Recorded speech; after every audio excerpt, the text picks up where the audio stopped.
Acaba 1,5 oturdi. Assalomu alaykum aziz vatandoshlar, hurmatli yo'ldoshlar. Makka mukarramani sog'lom yonlar bo'lsa, mana Xo'ja akanamiz bilan birgalikda ibodatdan Makka mukarramada Ka'ba muazzamani birgalikda tavof qilib kelyapmiz. Xo'ja akalar kayfiyatinglar qanday, yaxshimi? Ibodatlar qilib, kayfiyat qilib, yaxshi. Chiroyli holatda. Mana Xo'ja akamizni biz o'zimiz turgan mehmonxona xolis, mana o'z fikringiz. 2,5 kilometr, 3 kilometrda turibsiz. Ibodatga borib kelishda qiynalmayapsizmi? Mana avtobus 8 minutda borib kelinadi. Bu yerdan haramga ham chiqancha emas, parkovkalar juda ham zamonaviy. Qo'yib qolish kerak. Ancha yaxshilab, chiroyli qilib qo'ygan. Bordi keldiga ota-onasidan kelganlar ham, o'zi kelsa ham mana shu avtobus doim qatnaydi, har namozga kelib ketib turadi. Bu yerda juda to'xtalish ko'p bo'lmaydi. Chunki yo'llari har doim ochiq ekan. Probka bo'lib yo tirband bo'lib qolmasa ekan, bemalol haramga qatnasa bo'ladi. Inshaalloh yaxshi. Juda ham firmalar o'sha mehmonxonalar ham ishlam juda ham qulay. Nechinchi kelishingiz bu yil mana hozirga? Bu yil hajdan keyin endi birinchisi. Hajdan keyin birinchisi. Yozgi sezon. Endi avvallari boshqa filmlarda kelgansiz, mana shu Hikmat Travel'da kelishingiz birinchisi, ha? O'z fikringiz qanday mana Hikmat Travel xizmatlari? Endi birinchi kelishim. Inshaalloh bu firma bilan tanishdik, Xudo xolasa yana qayta kelishni nasib qilsin. Yaxshi ishlar qulay. Ovqatlari, magansisa, liboslar, xizmatlari yaxshi. Libosimiz o'zimizni qoraganmiz. Xudo xolasa aytganda men Surxon qoragan. Inshaalloh juda ham yaxshi ovozlar, yaxshi qoraganmiz ilmlari, ahli ilmdan. İnşallah yana birga kelish nasib qilsin.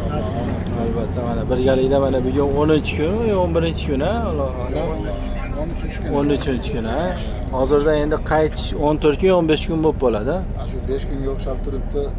Hech ketgimiz kelmayapti. Hozirga men tunday so'rayapti, ketmaylik, mashina yuraylik, juda maza qilyapmiz, alhamdulillah, rohatlayapmiz deb. Alloh yana qayta kelishlarini nasib qilsin. Bu kelishimiz oxirgi bo'lib qolmasin inshaalloh. Allohdan mana hozir ham tavof qildik. Allohdan qattiq so'rab chiqdik inshaalloh. Yana o'zini uyida mehmonga chaqirsin inshaalloh. Do'stim, kayfiyatingiz qanday sizni? Yaxshimi? Nechta tavof qildingiz bugun hozirga? Bugun 4 marta. Mashaalloh. Bugun mashaalloh. Makka mukarramada eng ulug' ibodatlardan bittasi shu ekanki, tavof qilishlik. Faqat tavof qilasiz, 2 rakat nafl namoz o'qiysiz. Qazo namozingiz bo'lsa nafl o'qimaysiz. Qazo namoz o'qiysiz. Tavof namozini o'qiysiz albatta. Lekin qazo namozi bor odam albatta qazo namozi o'qishi kerak. Qazo namozi to'liq tugagandan keyin inshaalloh nafl namoz o'qisa bo'ladi. Siz bir o'zingiz keldingizmi, kim bilan keldingiz? Qo'qondansiz, ha? Qo'qondan onalarni, dadalarni olib kelgan. Albatta ziyoratga, ibodatga.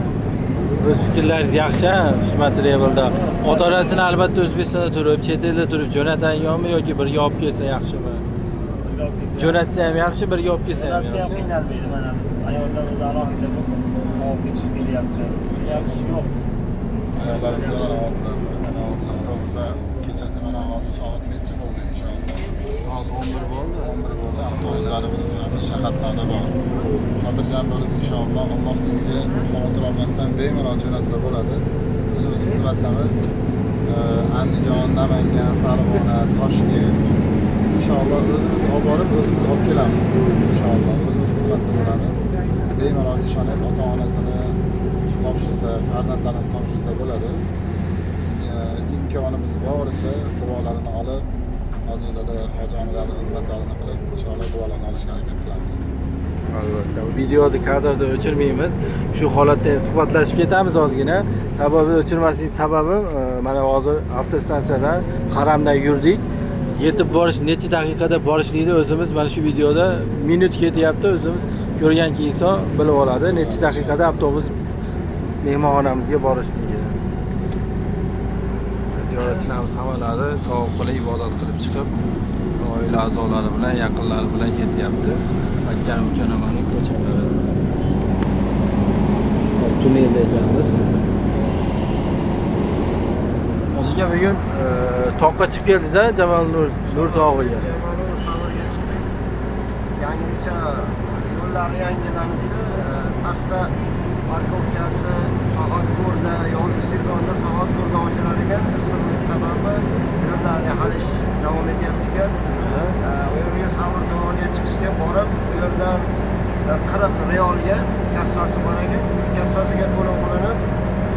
o'sha taksilar bor, chiroyli jip qo'yildi. Taksilariga o'tirib, tepaga yarmigacha yo'l qilib qo'yibdi, asfaltdan chiroyli qilib. Buyog'iga zinalarni zamonaviy qilib, ishlab chiqadigan qilib, yengil qilib qo'yibdi. 1 soatda chiqib, 1 soatda tushib o'sha yerda o'tirishi bilan.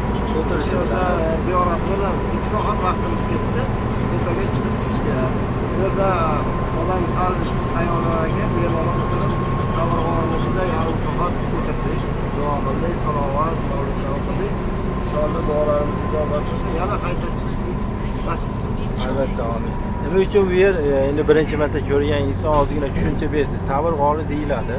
O'zi aslida nima uchun unday deyiladi? Qoraga o'zingiz aytib bersangiz. Sabr g'ori Muhammad sallallohu alayhi vasallam davrlarida Sabr g'origa shu Makka mukarramada mushriklar Rasulullohni qasd qilib o'ldiramiz deyishganlarda Rasululloh sollallohu alayhi vasallam shu Sabr g'origa chiqqanlar. Kaftar bo'lgan ba'zi kitoblarda kaftar bo'lgan tuxum bosib o'tirgan deydi, ba'zi birlarida ko'rgancha uyga qilib qo'ygan deydi. Risolat kinolarida mana ko'p musulmonlarimiz barcha nimalarimiz ko'rgan kinoni.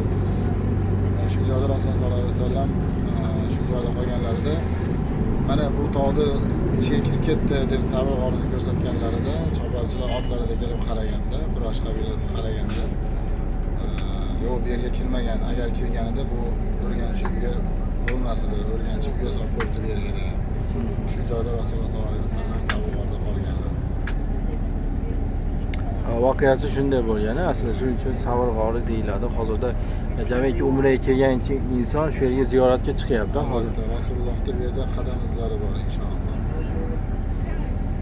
Hozir kanamiz bugun chiqib keldi, ibodat ziyorat qilib keldi, u yerlarni ziyorat qilib. Kelgan inson chiqishda tavsiya qilamiz albatta. Hozirda juda ham oson qilib qo'yibdi. Hozir akamiz aytib o'tdi, yengil mashinalar qo'yib qo'ygan. Chiqib tushishlik uchun yosh katta insonlar juda qulay bo'ladi. Qiynalmaydi. Ota-onangiz albatta yurishga qiynalsa, mashinalarga chiqib tushsa bo'laveradi. 7,5 daqiqa bo'libdi. Umra ziyoratini ko'p qilish kerak. Umra ziyoratini qilgan odamga Xudo taolo ikkita va'da bergan. Birinchisi, inshaalloh albatta gunohlardan pok bo'ladi degan. Ikkinchisi, hayotning mobaynida xorlik, zollik ko'rmaydi degan inshaalloh. Inshaalloh mana hozirlarimiz bilan umralar qildik. Tavoflar qilyapmiz, umra badallar qildik. Umra badali mustahab amal bo'lib, sunnat amal emas, vojib amal emas, mustahab amal. Mustahab amallarni ham qildik inshaalloh. Alloh gunohlari kechirilgan bandalari safida qilsin. Ham gunohlarimizni kechirsin. Bilib qilgan, bilmasdan qilgan, g'oyibona qilgan gunohlarimiz bor. Allohdan xatta so'radik gunohlarimizni kechirishini. Bizlarning ne'matimiz bo'lgan ota-onamiz ham gunohlarini kechirsin. Inshaalloh. Ojdada endi o'zimizdan kattalardan duo olib yuraver degan bitta duo qilib bersangiz endi. O'zingiz duo qilib bering ojdada. Alhamdulillah, hamdan kaseeran tayyiban mubarakan fi rabbana lakal hamd kama yanbaghi li jalali wajhik wa 'azimi sultanik va afzal. Sizlarni qilgan tavoflarimizni, ziyoratlarimizni, saylarimizni maqbul aylagin, to'g'rilarimizni oxirgisi bo'lmagan. Yurtimizdan kelayotgan barcha ziyoratlardan o'sha Makka mukarrama Madina munawwaraga qadamlarini doimiy qilgan. Barcha chaqasi bilan, ahli oilasi bilan, ota-onasi bilan, yerda katta kichik barcha ahlilar mana shu yerda xizmatda inshaalloh bu travellarda xizmat qilishda hammasi umrimiz sog'-salomat boshliqlarni, yurtboshlarni, barcha boshimizda turgan, tepada turgan barcha xizmat qilgan muftiyotlarni ham Alloh taolo umrlariga, rizqlariga, xonadonlariga fayzli ilohiy barakotlarni muhabbatini ziyoda aylagin. Mana shu yo'llarda haj umralarga doimiy va davom kelishini hamma yurtlarimizga nasib eylagin. Robbana atina fid dunya hasanah va fil oxirati hasanah va qina azobannar. Rahmat Inshaalloh. inshaalloh. Bizlarga 8 daqiqada kelib qoldik.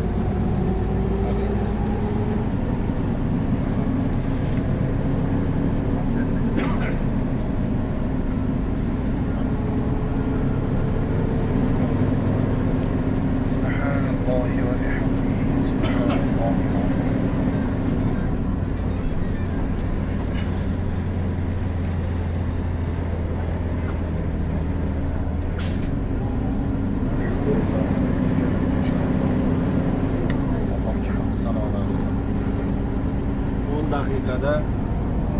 inshaalloh shu yerda mehmonxonada bo'lasiz aka. Haram hududidan avtobusga chiqsangiz, mana yetib keldik. 2 kilometr uzoqlik. Piyoda yursa ham bo'ladi, yoshroq odam bo'lsa, piyoda yursa ham bo'ladi. Bitta yo'l haramga. Haramga bitta yo'l. yo'lda burilmaydi, faqat bitta yo'l bilan tushiladi inshaalloh. Assalomu alaykum. Kuch quvvat bersa.